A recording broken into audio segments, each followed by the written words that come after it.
نحمدہ ونصلی ونسلم علی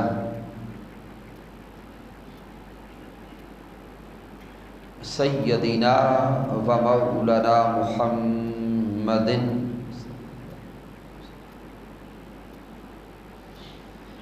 نبی الامین المکین الکریم الرؤوف الرحیم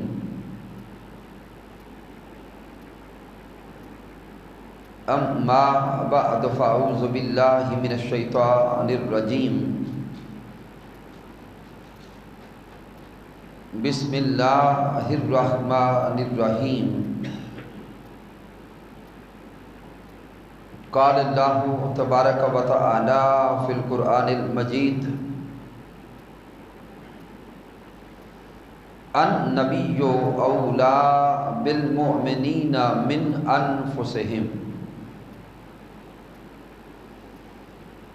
صدق اللہ مولانا العظیم ان اللہ و ملائکتہ یصلون علی النبی یا ایھا الذین آمنوا صلوا علیہ وسلموا تسلیما الصلاۃ والسلام علیک یا سیدی یا رسول اللہ وعلی آلک واصحابک یا حبیب اللہ۔ اللہ رب العزت کی توفیق سے اور تاجدار کائنات صلی اللہ علیہ وآلہ وسلم کے نعلین پاک کے تصدق سے جامع مسجد شیخ الاسلام اور منہاج القرآن قائد آباد کی سرزمین پر ہم جمعۃ المبارک کی اس عظیم اور بابرکت نشست میں حاضر ہیں۔ دعا کرتے ہیں کہ مالک کائنات سب کا تشریف لانا اپنی بارگاہ اقدس میں قبول فرمائے۔ آج کے جمعۃ المبارک کے لیے جس موضوع کو چنا ہے وہ ہے ایمان کا مرکز و محور ذات محمد مصطفیٰ ہے۔ گویا آج کے خطبہ جمعہ میں ہم ایمان کی مرکزیت کو سمجھنے کی کوشش کریں گے۔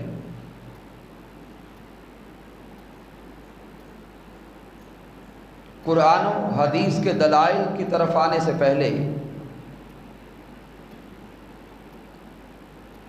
آئیے ابتداً یہ نقطہ سمجھنے کی کوشش کریں کہ مرکز و محور کہتے کسے ہیں۔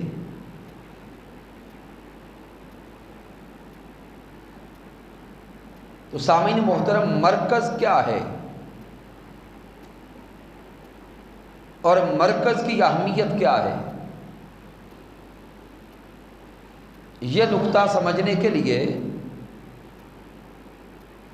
حضور شیخ الاسلام ڈاکٹر محمد طاہر القادری مد ضلع والیہ کی مثال دیتے ہیں۔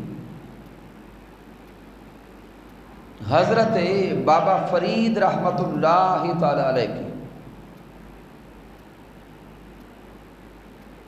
کہ جب حضرت فرید رحمۃ اللہ تعالی علیہ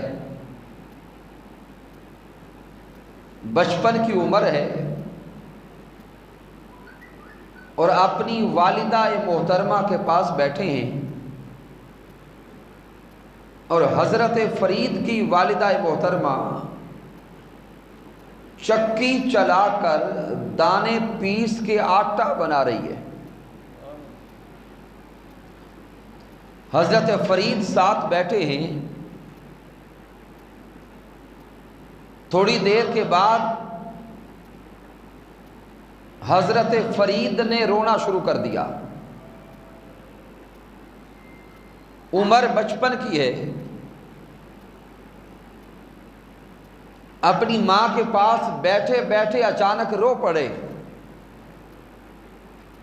روتے ہوئے سسکیاں بڑھتی گئیں۔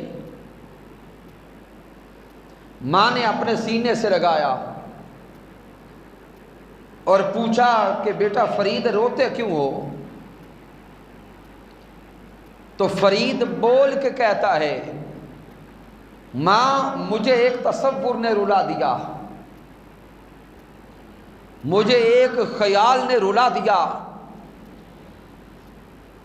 کہ ماں میں اس چکی کو دیکھ رہا ہوں، اس چکی کے دو پارٹ ہیں، آپ اوپر کے حصے سے دانے ڈالتی جاتی ہیں،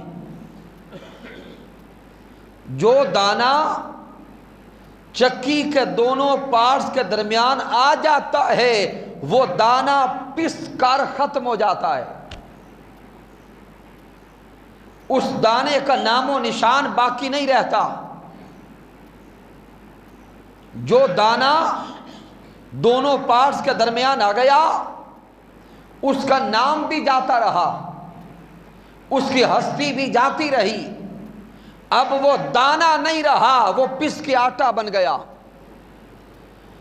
تو وہ بابا فرید، وہ محمد فرید جس کی عمر ابھی بچپن کی ہے، جب اپنی ماں سے رو رو کر یہ سوال کرتا ہے کہ ماں جو دانا دونوں پارٹس کے درمیان آ گیا وہ مٹ گیا، زائل ہو گیا، اس کی ہستی ختم ہو گئی، تو وہ فرید بول کے کہتا ہے، ماں مجھے ایک سوچ نے رلا دیا کہ زمین اور آسمان یہ بھی دو پارٹ ہیں اور میں زمین پہ بیٹھا ہوں، اگر کبھی زمین اور آسمان آپس میں مل گئے فرید تو مٹ جائے گا،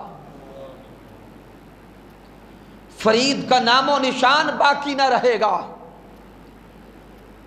تو یہ کہہ کر وہ فرید اور رو پڑا، لیکن وہ فرید، اس کی ماں بھی تو کوئی اللہ والی تھی، ماں بھی کوئی اللہ کی ولیہ تھی۔ ماں نے حضرت فرید کو سینے سے لگایا اور کہا، بیٹا رونا بند کر، میں ایک مرکزی نقطہ سمجھاتی ہوں، ایک خاص بات سمجھاتی ہوں۔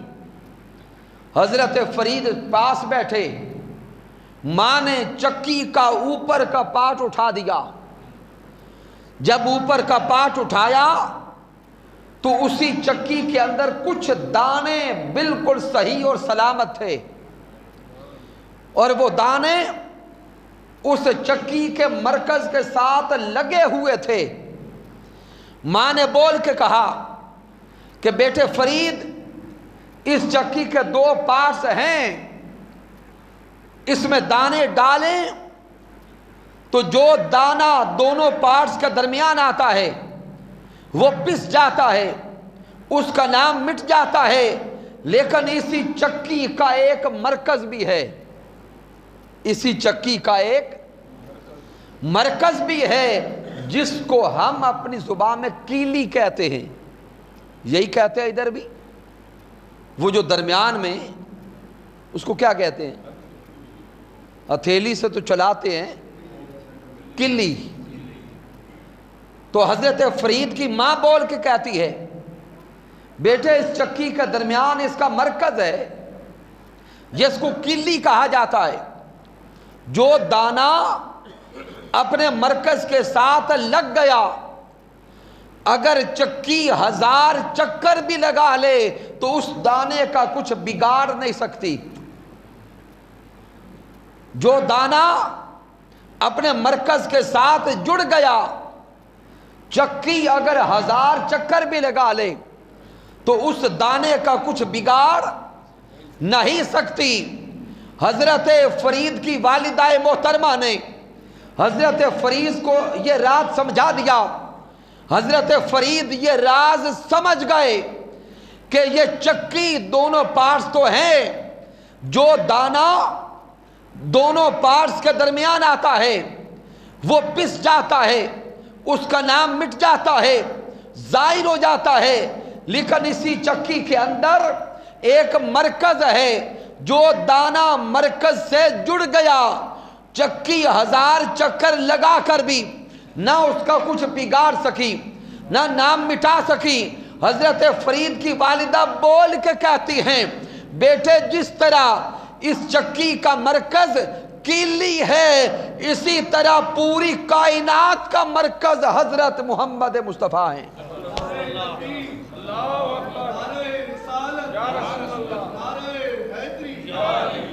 یہ اٹھا کے نیچے رکھنے ہیں۔ تو حضرت فرید کی والدہ محترمہ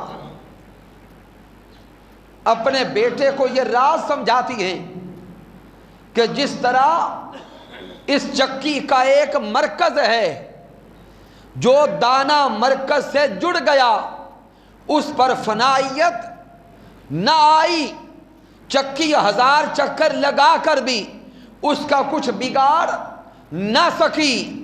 حضرت فرید کی والدہ پیغام دیتی ہیں کہ اسی طرح اس پوری کائنات کا بھی ایک مرکز ہے، اگر کوئی شے، کوئی انسان، کوئی ہستی اس مرکز سے جڑ جائے، 1000 طوفان بھی آ جائیں، وہ طوفان اس کا کچھ بگاڑ نہیں سکتے۔ اس پوری کائنات کا مرکز ذات محمد مصطفیٰ ہیں۔ تو سامعین محترم، اس مثال نے یہ راز سمجھا دیا کہ مرکز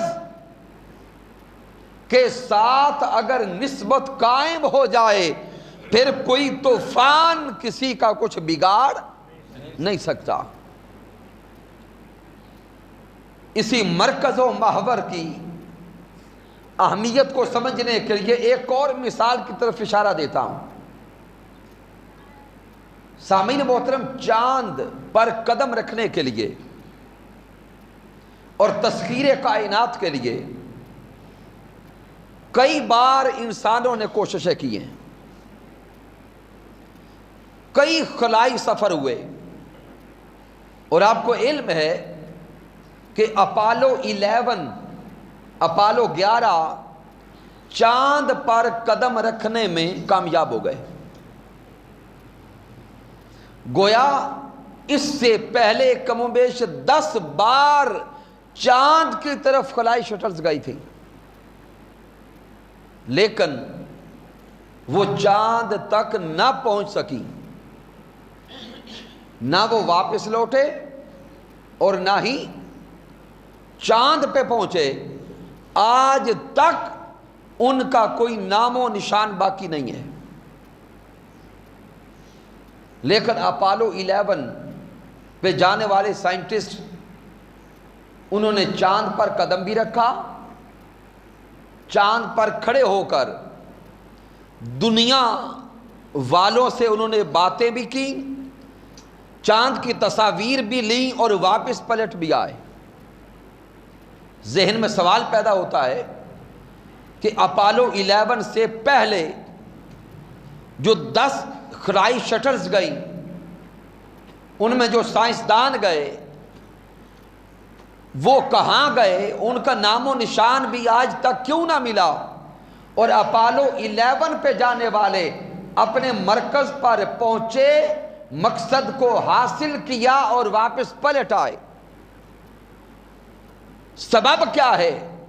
صرف ایک نقطہ اور راز سمجھ آتا ہے کہ 10 بار جو کوششیں کی گئی، خلائی شٹلز کو بھیجا گیا، ان کا رابطہ مرکز سے ٹوٹ گیا تھا۔ اس جملے پہ غور کرنا، ان کا رابطہ اپنے مرکز سے بولیں ٹوٹ گیا تھا۔ تو جس کا رابطہ مرکز سے ٹوٹتا گیا وہ فنا ہوتے گئے۔ اپالو 11 جو چاند پر پہنچے، وہاں پہ جا کے تصاویر بھی لیں، دنیا والے مرکز سے بات بھی کی، واپس صحیح سلامت پلٹ بھی آئے، وہ مرکز سے رابطہ ہونے کی وجہ سے صحیح واپس آ گئے۔ تو نقطہ سمجھ کے آیا، جن کا رابطہ مرکز سے ٹوٹ گیا ان کا نام و نشان مٹ گیا، اور جن کا رابطہ مرکز سے قائم رہا وہ محفوظ پلٹ آئے۔ تو یہ سارے کے سارے واقعات اور یہ مثالیں ہمیں راز یہی سمجھاتی ہیں کہ جس کا تعلق، جس کا رشتہ مرکز سے مضبوط ہو جاتا ہے وہ نہ اس دنیا میں فنا ہوتا ہے نہ وہ اس دنیا میں فنا ہوتا ہے۔ اور اس کائنات کا مرکز، ایمان کا مرکز مالک کائنات نے ذات محمد مصطفیٰ کو بنایا۔ آئیے اگر ہم بقا چاہتے ہیں، فنائیت سے بچنا چاہتے ہیں، اس دنیا میں بھی اپنی فنائیت کو بقا میں بدلنا چاہتے ہیں، آئیے اپنا تعلق، اپنا رشتہ ذات مصطفیٰ سے مضبوط کرتے جائیں۔ جس کا تعلق ذات مصطفیٰ سے مضبوط ہو گیا وہ یہاں بھی محفوظ ہو گیا، وہ وہاں بھی محفوظ ہو گیا۔ سبحان اللہ۔ تو سامعین محترم، ابھی تک یہ راز ہمیں سمجھ آیا کہ ایمان کا مرکز و محور ذات محمد مصطفیٰ صلی اللہ علیہ وآلہ وسلم ہے۔ اب آئیے قرآن مجید فرقان حمید کی طرف آتے ہیں۔ سورۃ الاحزاب کی آیہ مبارکہ تلاوت کرنے کا شرف حاصل ہوا ہے، جس میں رب کائنات نے ارشاد فرمایا النبی اولا بالمؤمنین من انفسہم۔ میرے اللہ نے ارشاد فرمایا کہ میرا یہ نبی، میرا محبوب محمد مصطفیٰ صلی اللہ علیہ وآلہ وسلم ایمان والوں کی جانوں سے بھی زیادہ قریب ہے۔ اب قرآن مجید فرقان حمید کی اس آیہ مبارکہ پہ غور کریں گے کہ اللہ نے فرمایا میرا محبوب ایمان والوں کی جانوں سے بھی زیادہ، تھوڑا بولا کریں گے، میرا محبوب ایمان والوں کی جانوں سے بھی قریب تر ہے۔ تو اللہ رب العزت نے یہاں پر ایمان والوں کی جانوں سے بھی قریب ذات مصطفیٰ کو بیان کیا۔ اب سامعین غور طلب بات یہ ہے کہ اللہ رب العزت نے یہ نہیں فرمایا کہ میرا محبوب ہر انسان کی جان سے قریب ہے۔ اللہ کے کلام پہ غور کریں، میرے اللہ نے فرمایا کہ میرا محبوب ایمان والوں کی جانوں سے قریب ہے۔ گویا اللہ رب العزت بالفاظ دیگر پیغام یہ دے رہا ہے کہ ایمان والا ہے ہی فقط وہ جو اپنی جان سے بھی بڑھ کے میرے مصطفیٰ کو چاہتا ہے۔ ایمان والا وہی ہے جو اپنی جان سے بھی بڑھ کر میرے محبوب سے محبت کرے۔ ایمان والا وہ ہے جو اپنی جان سے بھی بڑھ کر میرے مصطفیٰ سے پیار کرے۔ ایمان والا وہ ہے جو اپنی جان سے بھی بڑھ کر میرے محبوب سے عشق کرے۔ گویا رب کائنات نے ایمان کا مرکز سمجھا دیا اور ایمان کی مرکزی حیثیت کو انسان کے دل میں ڈال دیا کہ اگر ایمان کے مرکز کو جاننا چاہتے ہو تو سمجھ لو ایمان والا وہی ہے جو اپنی جان سے بھی بڑھ کے محمد مصطفیٰ سے محبت کرتا ہے۔ سبحان اللہ۔ اب سامعین محترم، انسان اس دنیا میں 4 چیزوں سے بڑی محبت کرتا ہے۔ کتنی چیزیں؟ 4 چیزوں سے بڑی محبت کرتا ہے۔ مال سے محبت، والدین سے محبت، بیوی بچوں سے محبت، اور سب سے بڑھ کے اپنی جان سے محبت۔ اب اس کو سمجھیں گے، انسان مال اور جائیداد سے بڑی محبت کرتا ہے، اور آج کے اس دور میں تو یہ محبت اور بڑھ گئی کہ بندہ مال کے لیے مارا مارا پھرتا ہے، اور اس کو اکٹھا کرنے میں دن رات لگا دیتا ہے۔ حلال اور حرام کا تصور بھی آج مٹتا جا رہا ہے، صرف اتنی غرض اور لالچ ہے کہ بس میرا مال بڑھتا چلا جائے۔ لیکن انسان اپنے مال سے بھی بڑھ کر اپنے والدین سے محبت کرتا ہے۔ وہی انسان جو ساری زندگی لگاتا ہے مال کمانے کے لیے، اگر اس کی زندگی میں والدین بیمار ہو جائیں تو وہی بندہ اپنے والدین کو ڈاکٹرز کے پاس لے جاتا ہے اور بول کے کہتا ہے کہ میرا سارا مال لگتا ہے تو لگ جائے لیکن میرے والدین بچ جائیں۔ تو سامعین کیا سمجھ آئی کہ بندہ اپنے والدین سے مال سے اونچا یار بولیں تھوڑا بڑھ کے محبت کرتا۔ خوب بولنے والے 3-4 بندے اگر قریب آ جائیں، چونکہ جب تک آپ نہیں بولتے تو یہاں سے بھی بولنے کا ذوق نہیں بنتا۔ تو سامعین محترم، انسان والدین سے اپنے اموال سے کچھ زیادہ محبت کرتا ہے، لیکن وہی بندہ جو والدین کی خاطر مال لگانے کو تیار ہے، جب اس کی شادی ہو جاتی ہے، بیوی بچے ہو جاتے ہیں، ایک وقت آتا ہے کہ وہ اپنے الگ گھر میں شفٹ ہوتا ہے، تو کیا بیوی بچوں کے ساتھ رہتا ہے یا والدین کے ساتھ؟ بیوی بچوں کے ساتھ۔ تو ارادی یا غیر ارادی طور پر کچھ نہ کچھ بندہ اپنی اولاد سے والدین سے زیادہ محبت کرتا ہے۔ لیکن اگر اسی بندے کی زندگی میں کبھی کوئی طوفان آ جائے، کوئی حادثہ ہو جائے، جیسے بلاسٹنگ کا دور ہے، فائرنگ ہوتی ہے، سیلاب آتا ہے، تو بندہ سب سے پہلے اپنی جان کے بچانے کی فکر کرتا ہے۔ جب طوفان گزر جاتا ہے پھر بندہ دوڑ کے دائیں بائیں دیکھتا ہے کہ کون بچ گیا کون چلا گیا۔ تو ان ساری محبتوں کو اب دیکھتے جائیں، بندہ اس دنیا میں مال سے بھی محبت کرتا ہے، لیکن مال سے بڑھ کر اپنے والدین سے محبت کرتا ہے، پھر والدین سے بڑھ کر کچھ نہ کچھ اپنی اولاد سے محبت کرتا ہے، پھر اولاد سے بھی بڑھ کر سب سے زیادہ انسان محبت اپنی جان سے کرتا ہے۔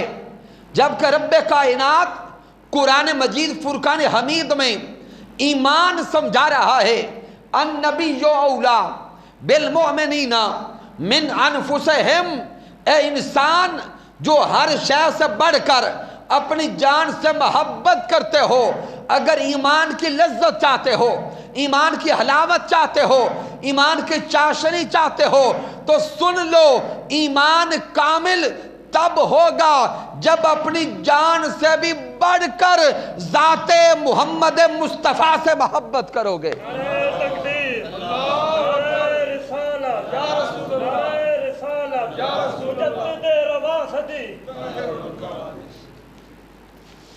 تو مالک کائنات نے یہ راز قرآن مجید میں سمجھا دیا کہ ایمان اپنی جان سے بھی بڑھ کر ذات محبوب کو چاہنے کا نام، ایمان ہر شے سے بڑھ کے ذات محمد مصطفیٰ سے عشق اور محبت کرنے کا نام ہے۔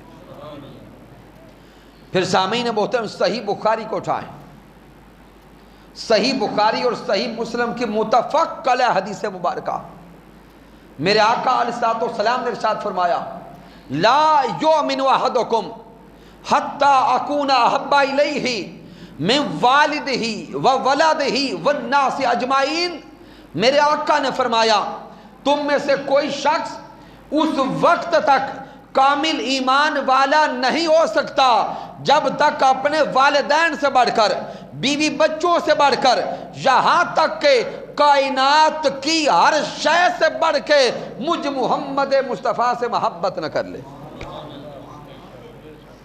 اور پھر دوسرے مقام پہ حضرت عمر فاروق رضی اللہ تعالیٰ عنہ کا واقعہ ملتا ہے، جس کو قاضی عیاض رحمت اللہ تعالیٰ علیہ نے شفا میں بیان کیا۔ حضرت امام جلال الدین السیوطی رحمت اللہ تعالیٰ علیہ نے نقل کیا کہ ایک دن حضرت عمر فاروق رضی اللہ تعالیٰ عنہ حضور کے ساتھ تھے، اور حضرت عمر فاروق رضی اللہ تعالیٰ عنہ کا ہاتھ دست مصطفیٰ میں تھا۔ ارے صدقے جاہیں حضرت عمر فاروق کے نصیب پر جن کا ہاتھ حضور کے دست اقدس میں ہے۔ پیارے آقا کی بارگاہ میں عرض کرتے، سونے آقا میں اپنے والدین سے بڑھ کے آپ سے محبت کرتا ہوں۔ سونے آقا میں اپنی جائیداد سے بڑھ کے آپ سے محبت کرتا ہوں۔ سونے آقا میں اپنی اولاد سے بھی بڑھ کے آپ سے محبت کرتا ہوں، لیکن حضور دل کی ایک بات کہنا چاہتا ہوں کہ ابھی تک میرے دل میں میری اپنی جان کی محبت آپ کی محبت سے کچھ زیادہ ہے۔ کیا میرا ایمان مکمل ہو گیا؟ سامعین محترم، یہ تھے وہ سچے لوگ، جو اندر تھا وہی زباں پر تھا، جو من کا حال تھا وہی زباں پر تھا۔ اور ہم اس دور میں ایسے بندے ہیں شاید دل میں ایمان کی رتی بھی نہ ہو، لیکن ہاتھ کھڑے کر کر کے نعرے لگاتے ہیں کہ ہم جیسا عاشق کوئی نہیں۔ حضرت عمر فاروق رضی اللہ تعالیٰ عنہ کے کلمات آقا نے سن لیے۔ میرے آقا علیہ السلام فرماتے، لا عمر نہیں، ابھی تک تیرا ایمان درجہ کمال کو نہیں پہنچا۔ آئے ہاں، ابھی تک ایمان درجہ کمال پہ نہیں پہنچا۔ حضرت عمر فاروق نے ہاتھ جوڑ لیے، حضور کی بارگاہ میں گڑ گڑا پڑے، عرض کرتے حضور پھر میرا ایمان مقام کمال پہ کیسے پہنچے گا؟ تو تاجدار کائنات فرماتے ہیں، لَن يُؤْمِنَ أَحَدُكُمْ حَتَّىٰ أَكُونَ أَحَبَّ إِلَيْهِ مِن نَفْسِهِ۔ آقا نے فرمایا کسی کا ایمان اس وقت تک درجہ کمال پہ نہیں پہنچ سکتا جب تک وہ اپنی جان سے بھی بڑھ کر مجھ محمد مصطفیٰ سے محبت نہ کر لے۔ نعرہ تکبیر، نعرہ رسالت، نعرہ حیدری۔ تو حضرت عمر فاروق رضی اللہ تعالیٰ عنہ روتے ہوئے عرض کرتے ہیں، سونے آقا بس میرے من کا حال بدل گیا، کیفیت بدل گئی، اب میں اپنی جان سے بھی بڑھ کے حضور آپ سے عشق کرتا ہوں، اپنی جان سے بھی بڑھ کے آپ سے پیار کرتا ہوں۔ میرے آقا نے فرمایا، الآن یا عمر، ہاں عمر اب تیرا ایمان کامل ہو گیا۔ تو سامعین محترم، قرآن مجید فرقان حمید کی اس آیہ مبارکہ سے اور احادیث نبویہ سے راز یہی سمجھ آیا ہے کہ ایمان کا مرکز ذات محمد مصطفیٰ ہے۔ اب سامعین محترم، جیسا کہ میں نے عرض کیا کہ انسان اس دنیا میں 4 چیزوں سے بڑی محبت کرتا ہے۔ آئیے اب صحابہ کرام کی زندگیوں کو دیکھیں کہ صحابہ کرام کیا حضور علیہ السلام سے مال، والدین، اولاد، یہاں تک کہ اپنی جان سے بھی بڑھ کے محبت کرتے تھے؟ اس پر سامعین بڑے ایمان افروز صحابہ کرام کی زندگی کے واقعات ہیں۔ چونکہ وقت شاید ساتھ نہ دے، مجھے کوئی گھڑی وغیرہ ادھر دے دیں تاکہ ٹائم کا پتہ چل جائے۔ سب سے پہلے ہے مال سے بڑھ کے حضور سے محبت کرنا،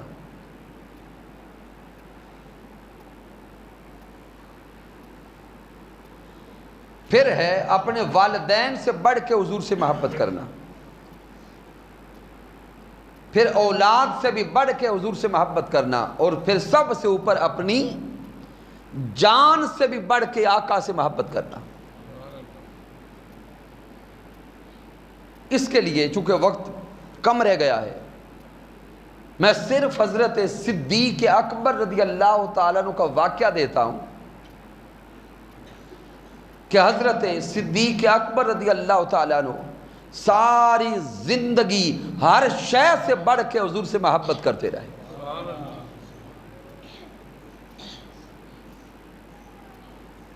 حضرت ابو بکر الصدیق رضی اللہ تعالیٰ عنہ،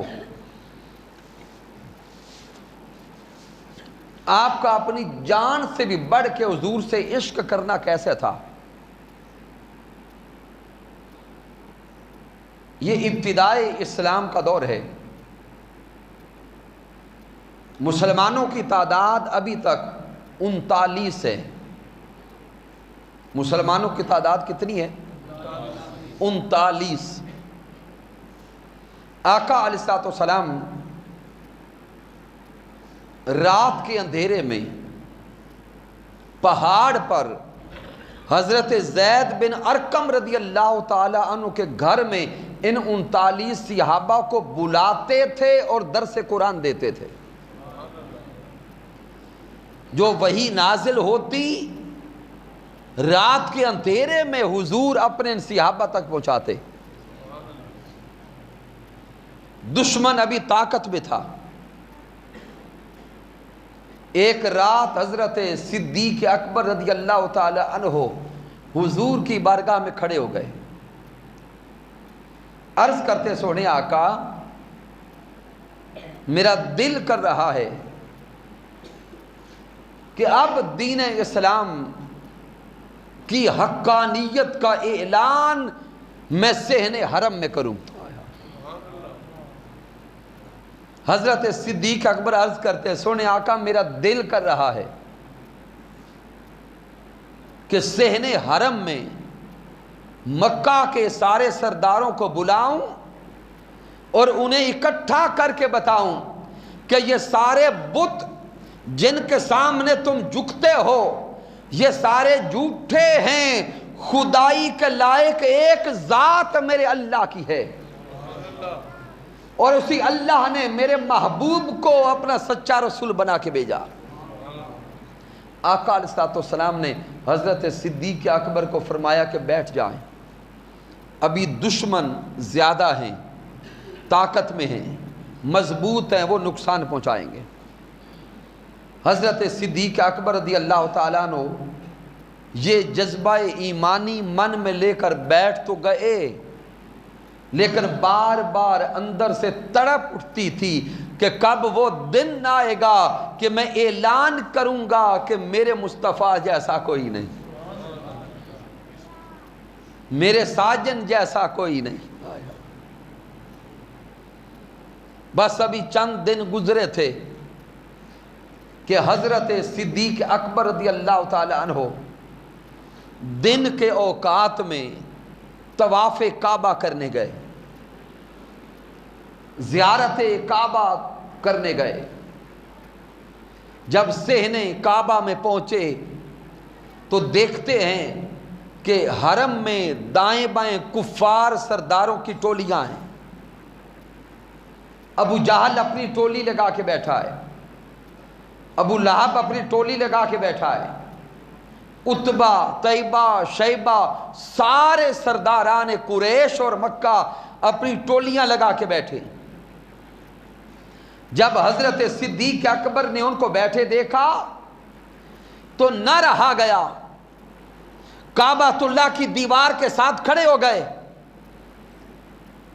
ان سارے کفار کو آواز دے کے بلایا۔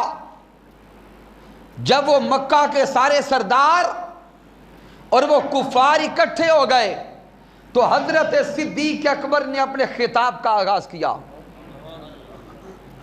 اپنے خطاب کا آغاز کرتے ہیں اللہ رب العزت کے نام سے، اس وحدہ لا شریک کے نام سے، اور ان کفار کو مخاطب کر کے کہتے ہیں ارے کافرو، یہ سارے بت لات منات عزا ہبل جن کے سامنے تم سجدے کرتے ہو یہ جھوٹے ہیں، ان میں سے خدائی کے لائق ایک بھی نہیں. خدائی کے لائق ایک ذات میرے اللہ کی ہے، وہی رب ہے، وہی خالق ہے، وہی مالک ہے، وہی رازق ہے، وہی علی کل شیء قدیر ہے، وہی کفوا احد ہے. حضرت صدیق اکبر نے مالک کائنات کی وحدانیت کو بیان کیا، اللہ رب العزت کی ربوبیت کو بیان کیا، رب کائنات کی الوہیت کو بیان کیا. اللہ کی ربوبیت کو بیان کر کے صدیق اکبر اعلان کرتے ہیں اسی رب نے، خالق نے، مالک نے میرے یار محمد مصطفیٰ کو اپنا سچا رسول بنا کے بھیجا ہے. حضرت صدیق اکبر کا ان کفار کے سامنے اعلان نبوت مصطفیٰ کرنا تھا کہ وہ سارے کفار صدیق اکبر پہ ٹوٹ پڑے. حضرت صدیق اکبر پہ تشدد کرنا شروع کر دیا. ان ظالموں نے حضرت صدیق اکبر کو اتنا مارا کہ اپنی طرف سے شہید کر کے گئے. حضرت صدیق اکبر بے ہوشی کے عالم میں ہیں. گھر والوں کو پتا چلا، گھر والے آئے، اٹھا کے گھر لے گئے. پورا دن اور پوری رات گزر گئی، حضرت صدیق اکبر کو ہوش نہیں آیا. رشتہ داروں تک خبر پھیل گئی، رشتہ دار اکٹھے ہو گئے. دوسرا دن پورا گزر گیا، ہوش نہیں آیا. اب گھر میں سارے رشتہ دار جمع ہیں اور بول کے کہتے ہیں اگر ابو بکر کی جان نہ بچ سکی تو ہم بدلہ لیں گے. تیسرا دن آیا، حضرت صدیق اکبر رضی اللہ تعالیٰ عنہ کو ہوش آتا ہے. 3 دنوں کے بعد آنکھیں کھلتی ہیں. باپ دوڑ کے قریب ہوئے، چچا قریب ہوئے، رشتہ دار قریب ہوئے، اور سارے قریب جا کے کہتے ہیں اے ابو بکر بتا تیرا حال کیا ہے. ہائے ہائے، اے ابو بکر بتا تیرا حال کیا ہے. ارے صدقے جائیں حضرت صدیق اکبر کے عشق مصطفیٰ پر. آپ بول کے کہتے ہیں ارے میرا حال پوچھنے والوں، میرے حال کو چھوڑو. ما فعل برسول اللہ، ارے مجھے بتاؤ میرے ساجن کا حال کیا ہے. نعرہ تکبیر، اللہ اکبر، نعرہ رسالت، یا رسول اللہ، حیدری، نعرہ تحقیق. حضرت صدیق اکبر بول کے کہتے ہیں ارے میرا حال پوچھنے والوں، میرے حال کو چھوڑو، مجھے بتاؤ میرا محبوب کیسا ہے، مجھے بتاؤ میرا ساجن کیسا ہے، مجھے بتاؤ میرا من موہن کیسا ہے، مجھے بتاؤ میرا پیتم کیسا ہے. وہ سارے کے سارے تو ابھی کافر تھے، گھر میں ایک نے بھی ابھی تک کلمہ نہیں پڑھا تھا. وہ سارے رشتہ دار ناراض ہو کر چھوڑ کے گھر سے نکل گئے اور بول کے کہتے جاتے ہیں کیسا دیوانہ ہے کہ ہمیں تیری جان کی فکر ہے، تجھے کسی اور کی فکر ہے. ماں تھی، سرہانے بیٹھی رہی، جب سارے نکل گئے، ماں کہتی ہے بیٹا 3 دنوں کے زخمی بھی ہو، بھوکے بھی ہو، پیاسے بھی ہو، کچھ پانی کے گھونٹ لے لو، کھانے کے 2 لقمے لے لو۔ صدیق اکبر کی آنکھوں میں آنسو ہیں، بول کے کہتے ہیں ماں اس وقت تک پانی کا گھونٹ بھی حلق سے نہیں اتاروں گا جب تک یار کی خبر نہیں ملے گی۔ اب سامعین محترم، اس ساری کی ساری کیفیت کو من میں اتار کے بول کے تو کہیں، کیا یہ حضرت صدیق اکبر کا حضور سے اپنی جان سے بڑھ کے عشق کرنا ہے یا نہیں ہے؟